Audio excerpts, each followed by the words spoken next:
یا حسین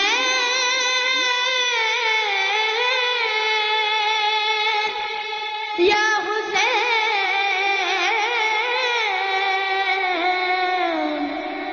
یا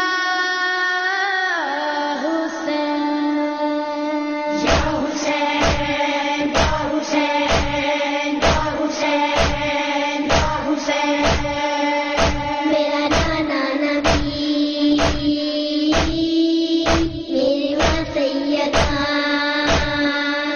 میرا بابا علی میرا بھائی حسن ہم ہی ہیں پنجتن ہم ہی ہیں پنجتن میری کیا ہے خطا میری کیا ہے خطا میری کیا ہے خطا میری ماں سیدہ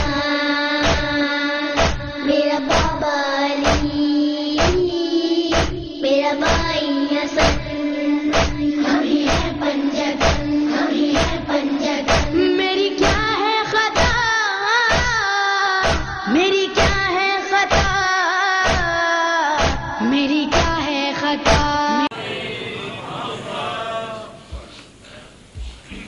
الحمد للہ والصلاۃ علی الہا اما بعد فقد قال اللہ سبحانہ وتعالی فی کتابہ بسم اللہ الرحمن الرحیم وما ارسلناک الا رحمۃ للعالمین صلوات۔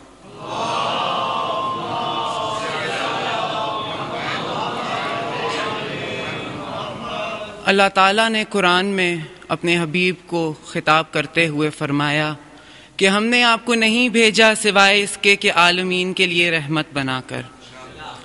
قرآن کا ایک اصول ہے کہ ما و ما یا لا اور الا کا ایک منطق بیان کیا ہے کہ لا سے پہلے کچھ نہیں، لا کے بعد وہ پیغام یا وہ بات جو بتانی ہے، جیسے لا الہ الا اللہ، لا سے پہلے کچھ نہیں، لا کے بعد اللہ۔ اسی طرح فرمایا کہ وما ارسلناک الا رحمۃ للعالمین، ہم نے آپ کو نہیں بھیجا سوائے اس کے کہ عالمین کے لیے رحمت بنا کر۔ اور اسی وزن پر اپنی ذات کے لیے ارشاد فرمایا الحمد للہ رب العالمین، کہ تمام تعریفیں اللہ کی ذات کے لیے ہیں۔ اور یہ کلمہ سب سے پہلے اس عنوان سے رسول اکرم صلی اللہ علیہ وآلہ وسلم کے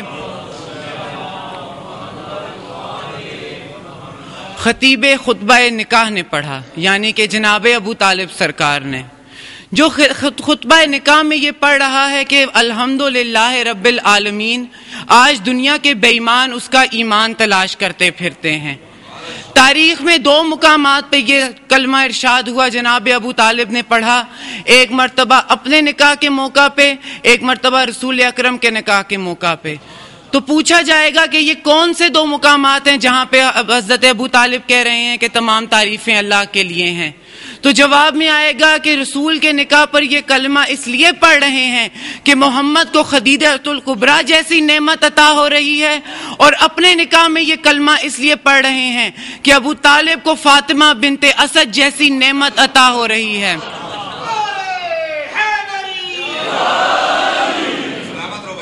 پھر اسی آیت کے عنوان میں ایک اور مقام پر فرمایا کہ وما محمد الا رسول، ماں سے پہلے کچھ نہیں، ماں کے بعد اللہ سے پہلے کچھ نہیں، اللہ کے بعد سیدھا رسول۔ اور رسالت کے عنوان میں ایک اور مقام پر خدا ارشاد فرما رہا ہے کہ یقول الذین کفروا لست مرسلا قل کفی باللہ شہیدا بینی و بینکم ومن عندہ علم الکتاب، کہ کافر کہتے ہیں کہ تو رسول نہیں ہے، یہ نہیں مانتے تو نہ مانے، ہم نے ان کی رائے لے کر، ہم نے ان کی رائے شماری سے تو تمہیں رسول بنایا نہیں۔ آپ کہہ دیجئے کہ اللہ یہ کہہ رہا ہے کہ میرے اور تمہارے درمیان ایک خدا گواہ کافی ہے اور ایک وہ جس کے پاس علم الکتاب ہے۔ علم کا کل کتاب تو رسول کے پاس بھی ہے، مگر رسول خود رسالت کے مدعی ہیں، اور اصول یہ کہتا ہے کہ مدعی خود اپنا گواہ کبھی نہیں ہوا کرتا۔ تو پھر ہمیں ڈھونڈنا پڑے گا کہ من عندہ علم الکتاب کون ہے۔ قرآن میں جہاں پہ آصف ابن برخیہ کا ذکر ہوا، وہاں پہ فرمایا قال الذی عندہ علم من الکتاب، جس کے پاس کتاب کا جزئی علم ہے، کچھ علم ہے۔ تو اگر آصف ابن برخیہ سلمان نبی کے وسیع کے پاس یہ مقام حاصل ہے کہ کچھ علم کی وجہ سے وہ ملکہ بلقیس کے تخت کو چشم زدن میں لا سکتا ہے، تو پھر محمد کا کوئی ایسا وسیع ڈھونڈنا پڑے گا جو چشم زدن میں قاب قوسین و ادنیٰ کی منزل تک جا سکتا ہے، غدیر میں آ سکتا ہے، خیبر میں آ سکتا ہے۔ اسی عنوان سے امام موسیٰ کاظم زندان میں فرماتے ہیں کہ عندہ علم من الکتاب سے مراد وسیع سلمان نبی آصف ابن برخیہ ہے، اور من عندہ علم الکتاب جس کے پاس کتاب کا کلی علم ہے اس سے مراد وسیع رسول خدا جناب علی ابن ابی طالب سرکار ہیں۔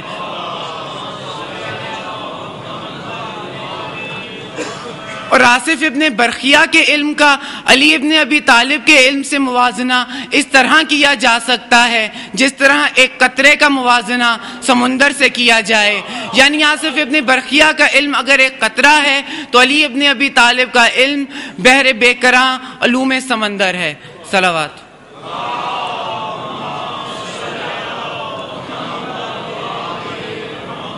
علی کے علم کا کیا کہنا، علی کے مزاج کا کیا کہنا، دنیا تھک گئی علی میں عیب تلاش کرتے کرتے۔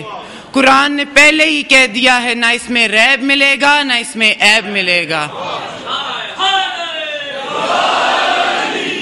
مولا کوفہ کے منبر پہ تشریف فرما ہے، کہتے ہیں سلونی سلونی قبل ان تفقدونی، پوچھ لو اس سے پہلے کہ مجھے گم کر دو۔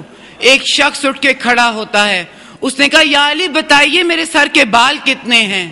علی نے یہ سوال سنا، سر جھکتا گیا، جھکے ہوئے سر، نگاہیں نیچی، جواب دینے لگے میں بتلا دوں گا تو گن نہ سکے گا، تو مجھے جھٹلا دے گا، میں تجھے اتنا بتا دیتا ہوں کہ تیرے گھر میں میرے بچے کا قاتل پل رہا ہے۔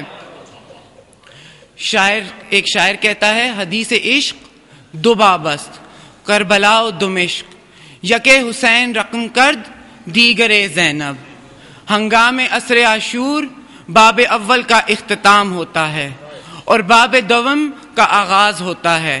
اور آغاز کس طرح سے ہوتا ہے؟ کسی نے سید الساجدین سے پوچھا کہ مولا بتائیے شام غریبہ آپ کے خاندان پہ کیا گزری؟ تو کہنے لگے پوچھنے والے یہ نہ پوچھتا تو اچھا، برآمد ہوئے ہیں اور بی بی سکینہ اس پہ رخسارہ رکھ کے سو گئی ہیں۔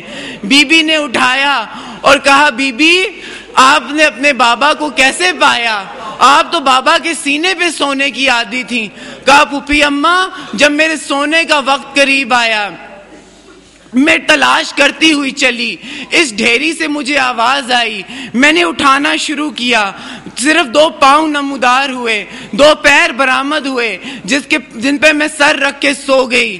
بی بی زینب نے بی بی سکینہ کو وہاں سے خیموں کی طرف، جلے ہوئے خیموں کی طرف روانہ کیا اور اجر رسالت مودت کے پھولوں کو ہٹانا شروع کیا تو ایک لاش ایسی برآمد ہوئی جس میں ایک انگشت جتنی بھی گنجائش نہ تھی، جہاں پہ تیر و تبر کے نشان نہ ہو، اور ایک مرتبہ بال بکھرا دیے اور حسین کے لاشے کو ہاتھوں پہ اٹھا کے کہا اللہم تقبل ھذہ القربان، اس قربانی کو قبول فرما، یہ محمد کی قربانی ہے۔ اور ادھر مدینے کی طرف رخ کر کے کہا نانا یہ دیکھ کہ تیرے دوش کا سوار حسین ہے۔ ساتھ ہی اپنی ماں کو خطاب کرتے ہوئے فرمایا اماں دیکھ یہ تیرا وہی حسین ہے جسے تو نے چکیاں پیس پیس کے پالا تھا۔